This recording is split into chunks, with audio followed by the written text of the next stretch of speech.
खबरों की शुरुआत एक बड़ी जानकारी के साथ करते हैं। ब्रेकिंग न्यूज से आपको अपडेट करा दें जो इस बीच सामने आ रही है।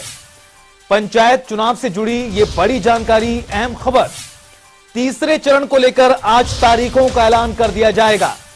राज्य चुनाव आयोग की ओर से शाम 4 बजे यानी 1 घंटे बाद प्रेस कॉन्फ्रेंस होगी और तारीखों का ऐलान होगा। तीसरे चरण को लेकर प्रदेश में 3 चरणों में पंचायत चुनाव हो रहे हैं। 18 जिलों को लेकर शेड्यूल जारी कर दिया गया है 2 चरणों में और बचा है तीसरा चरण। ज्यादा बातचीत और जानकारी के लिए चंडीगढ़ से हमारे वरिष्ठ सहयोगी पवन सिंह और हमारे साथ लाइव जुड़ गए हैं। पवन, 2 चरणों में 18 जिलों को लेकर शेड्यूल पहले ही जारी कर दिया गया है। पहले चरण में 30 तारीख को बहुत जल्द चुनाव भी होने जा रहे हैं। बचा है तीसरा चरण, उसको लेकर आज शाम 4 बजे तस्वीर साफ होती हुई नजर आएगी। क्या कुछ तैयारियां प्रेस कॉन्फ्रेंस को लेकर और चुनाव आयोग की?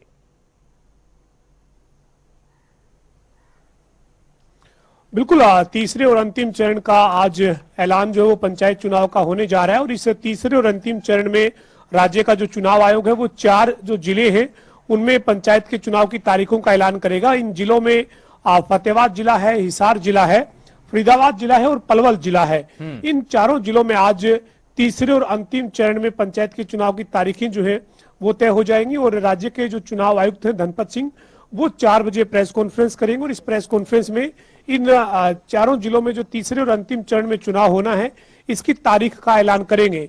सूत्रों के मुताबिक जो जानकारी है 19 और 20 नवंबर को तीसरे और अंतिम चरण का मतदान जो है वो हो सकता है। इसकी आधिकारिक घोषणा जो है वो थोड़ी देर बाद राज्य के चुनाव आयोग की तरफ से की जाएगी।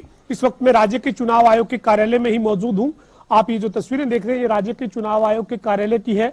पंचकुला के सेक्टर 2 में राज्य का जो चुनाव आयोग है उसका कार्यालय है।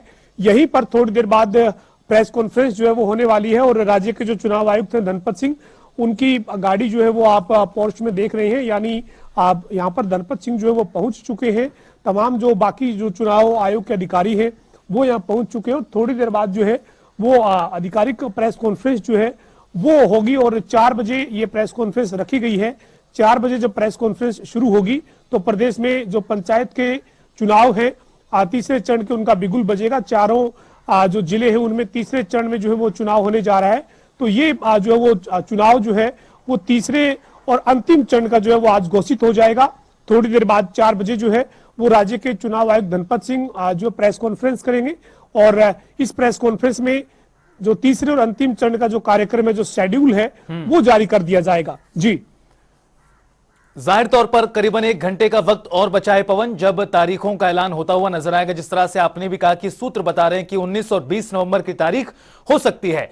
2 चरणों का ऐलान किया गया है और लगातार जिस तरह से मैदान पर तमाम उम्मीदवार उतरे हुए हैं पंचायत चुनाव लड़ने वाले, पूरे प्रदेश का पारा हाई इस वक्त बना हुआ है।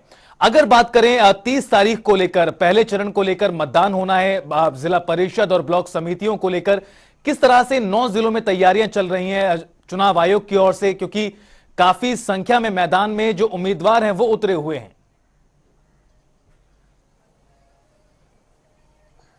बिल्कुल, 9 जिले जो पहले चरण में है उनमें भिवानी है, पंचकुला है, कुरुक्षेत्र है, कैथल है, यमुनानगर है। ये जो जिले हैं ये पहले चरण के 9 जिलों में शामिल है और इनमें 30 अक्टूबर को पहले चरण के चुनाव में जिला परिषद और जो पंचायत समिति है उनके लिए मतदान होने जा रहा है, जबकि 2 नवंबर को जो है वो इन्हीं जिलों में सरपंच और पंच पद के लिए मतदान होगा। यानी हर जो चरण है हर चरण में 2 बार में मतदान हो रहा है। पहले जिला परिषद और पंचायत समिति के लिए मतदान और उसके बाद पंच और सरपंच के लिए मतदान। तो 30 अक्टूबर को जो मतदान होने जा रहा है उसको लेकर पिछले 2 दिन पहले राज्य के चुनाव आयुक्त धनपत सिंह ने इन 9 जिलों के जो चुनाव अधिकारी हैं, ड्यूटी जिनकी लगी हुई है, उनके साथ बैठक की है, समीक्षा की गई है और जो नॉमिनेशन भरे गए थे उसके बाद स्क्रूटनी हुई और नाम जो वापस लिए जाने के बाद जो अब उम्मीदवार मैदान में है उनको सभी को सिंबल जो है वो अलॉट पहले किए जा चुके हैं। उनका प्रचार जो है वो लगभग अब अंतिम चरण में है। पहले चरण का जो चुनाव है उन उम्मीदवारों का जो प्रचार है वो अंतिम चरण में है। तो पूरी तैयारियां राज्य के चुनाव आयोग ने मुकम्मल की हुई है और 30 अक्टूबर को पहले चरण के तौर पर 9 जिलों में पहले पंचायत समिति और जिला परिषद के लिए वोट डाले जाएंगे। उसके बाद 2 नवंबर को सरपंच और पंच के लिए वोट डाले जाएंगे। इसके बाद दूसरे चरण का जो चुनाव है वो 9 और 12 नवंबर को होगा और उसके बाद तीसरा और अंतिम चरण जिसकी आज घोषणा होने जा रही है उसकी जो तारीख है वो सूत्रों के मुताबिक 19-20 नवंबर जो है वो आज राज्य के चुनाव आयोग की तरफ से तय की जा सकती है। जी पवन, भाईचारे का चुनाव बताते हुए तमाम जो बड़े दल हैं, भारतीय जनता पार्टी की बात करें, कांग्रेस का रुख करें, तो तमाम इन बड़ी पार्टियों ने सिंबल पर नहीं लड़ने का फैसला किया। जिला इकार पर बीजेपी ने छोड़ दिया।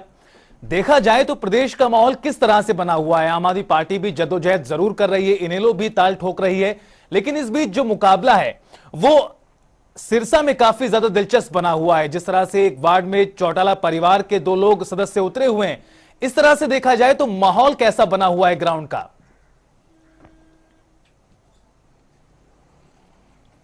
देखिए, जो छोटी सरकार है, जो पंचायतें जिसे हम मान सकते हैं कि जो छोटी सरकार है, गांव की चुनी हुई जो सरकार है, जिसमें पंच से लेकर सरपंच, सरपंच से लेकर ब्लॉक समिति से जिला परिषद, छोटी सरकारें काफी महत्वपूर्ण मानी जाती है। और भाईचारे का चुनाव कहते हुए राजनीतिक दलों ने सीधे तौर पर पार्टी के सिंबल पर उतरने से जो है वो किनारा जरूर किया है।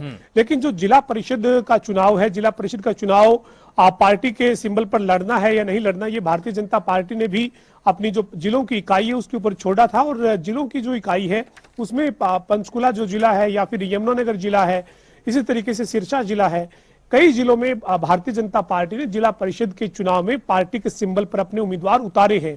इसी तर्ज पर इंडियन नेशनल लोकदल ने भी सिरसा जिले में अपने पार्टी के प्रत्याशी जो है वो पार्टी के सिंबल पर उतारे हैं। और खासतौर पर जो है वो अभय सिंह चौटाला के जो बेटे हैं वो चुनाव मैदान में है। दूसरी तरफ रणजीत सिंह चौटाला जो हरियाणा सरकार में मंत्री हैं, निर्दलीय चुनाव जीतकर विधायक बने थे, उसके बाद सरकार को समर्थन के चलते उनको मंत्री बनाया गया था, तो उनके बेटे निर्दलीय के तौर पर मैदान में, लेकिन बीजेपी का उनको समर्थन है। तो काफी दिलचस्प है सिरसा जिले में जो जिला परिषद का चुनाव है। और इसी तरीके से अन्य जिलों में भी कई जगह पर इसी तरीके के कई समीकरण हैं जहां पर कांटे की टक्कर नजर आ रही है। और जिला परिषद के चुनाव में भारतीय जनता पार्टी ने पंचकुला, यमुनानगर, सिरसा जैसे कई जिलों में जो है वो पार्टी के प्रत्याशी उतारे हैं, लेकिन वो जिला की जो इकाई है उनकी रिकमेंडेशन, उनकी सिफारिश के आधार पर जो उम्मीदवार मैदान में थे उनको पार्टी का सिंबल दिया गया है। कुछ उम्मीदवारों को पार्टी का सिंबल ना देकर उनका भारतीय जनता पार्टी ने समर्थन किया है। लेकिन काफी दिलचस्प है, इस बार प्रदेश में पंचायत के चुनाव की हलचलें जो हैं वो लगातार 1.5 साल तक बनी रही। कभी मामला कोर्ट में होने के चलते तो कभी किसी कारण से चुनाव नहीं हो पाए, लेकिन अब चुनाव होने जा रहा है। बिल्कुल पवन, कहीं ना कहीं जिस तरह से माहौल बना हुआ है, काफी ज्यादा उत्साह है और मुकाबला भी काफी ज्यादा दिलचस्प कुछ जगहों पर देखने को मिल रहा है। बहुत बहुत शुक्रिया आपका इस तमाम बातचीत के लिए और जानकारी के लिए।